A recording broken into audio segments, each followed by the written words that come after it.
Magandang araw po, welcome po sa aking channel, Love9 TV. Nandito po tayo ngayon sa Nasugbu, Batangas kung saan meron po tayong bagong video presentation. Isang private farm resort na may total lot area na 3,221 square meters. Along Barangay Road at may access ng tubig, kuryente at internet provider.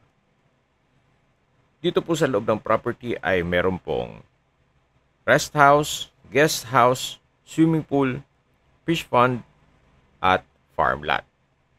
Meron din po itong mountain view.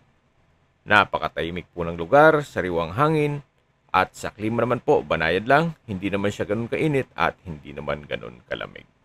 Ang full video po ay mapapanood nyo sa aking YouTube channel na Love9 TV Official. Binebenta po ito ni owner sa halagang 11 million pesos. Kung may mga katanungan po kayo, tawag lang po kayo sa aking numero. Maraming salamat po.